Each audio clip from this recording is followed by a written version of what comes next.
The term poison gas is truly terrifying. The thought of being suffocated by something we cannot see, and in some cases smell, is the stuff of nightmares. This is the horror that villagers in Cameroon in the 1980s experienced, when a rare natural phenomenon led to hundreds of thousands of tons of carbon dioxide being released into the air from Lake Nyos, killing over 1,500 people and 3,000 heads of cattle. Welcome to Tales of Tragedy.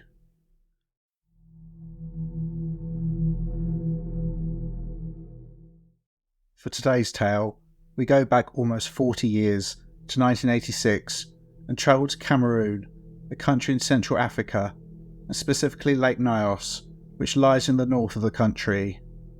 Lake Nyos is a crater lake, which is when a depression in the ground caused by volcanic activity fills with water. The depression that led to the formation of the lake is believed to have been caused by a volcanic eruption around 400 years ago. It's located on the edge of an extinct volcano in the Oku volcanic field. Today, the only active volcano in this region is Mount Cameroon, but scientists have stated there's still a large magma chamber around 50 miles beneath the ground, which releases huge quantities of gas, including carbon dioxide, every day, with some of this travelling through cracks in the earth, one of which is at the bottom of Lake Nyos. It's important to understand for this case that some gases are soluble in water. A good example of this is a can of Coke, where carbon dioxide has been dissolved into the liquid in a process called carbonation, which gives the drink its fizz. A similar thing happened in Lake Nyos, but on a massive scale.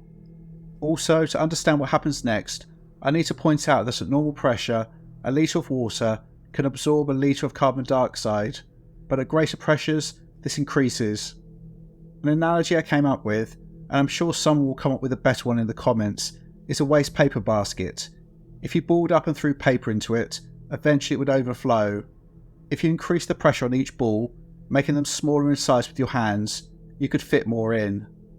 At the bottom of Lake Nyos, at a depth of 207 metres, or 682 feet, the carbon dioxide is squashed, for want of a better term, to the point where each litre of water can hold 20 litres of carbon dioxide. The carbon dioxide at the lower depths had been increasing, likely over hundreds of years, with the water above at lower pressure acting like a cork in a champagne bottle. Everything would remain stable unless something disrupted the lake and forced the water packed with gas to the surface. And this would happen on Thursday the 21st of August 1986, resulting in the deaths of over 1,500 people.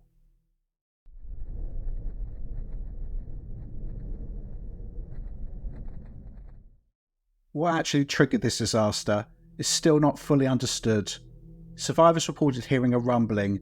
This may have been due to an underwater landslide, with millions of tons of rock below the surface of Lake Nyos, forcing the water at lower depths packed with gas up to the surface. As it rose, the carbon dioxide expanded. When it reached the surface, it exploded into a 100 metre or 330 foot column of water in what is known as a limnic eruption. This would have looked spectacular, but those watching would likely not have understood that they were witnessing massive amounts of carbon dioxide being released into the air.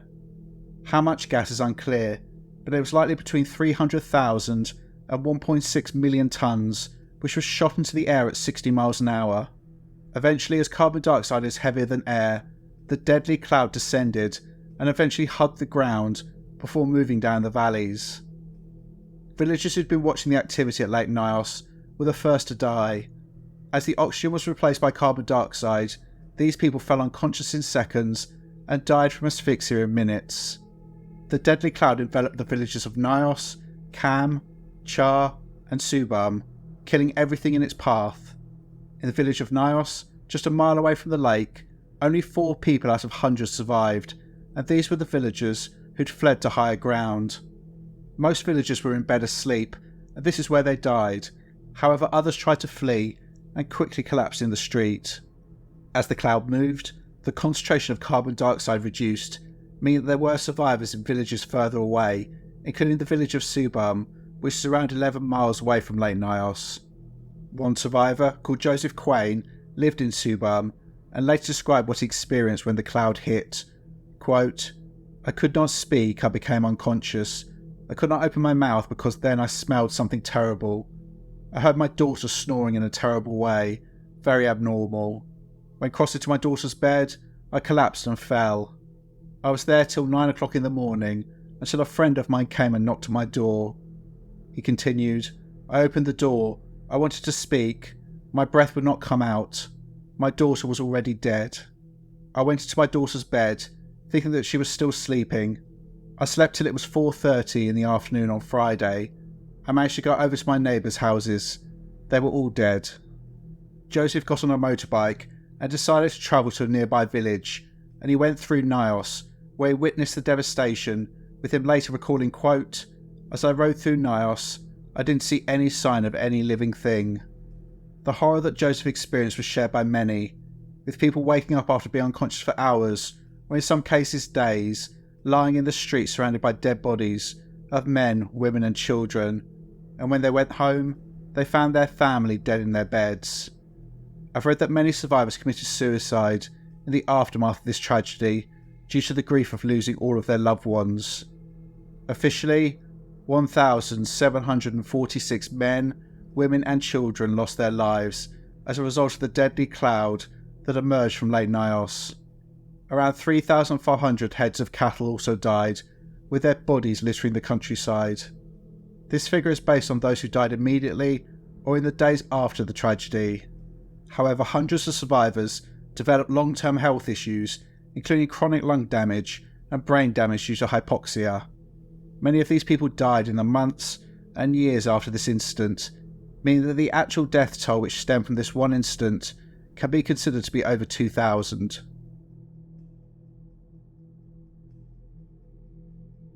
The limnic eruption seen at Lake Nyos is an extremely rare phenomenon and has only occurred on one other occasion. Specifically, on Wednesday, August 15, 1984, a cloud of carbon dioxide erupted from Lake Nyos, also in Cameroon, which suffocated 37 people living nearby.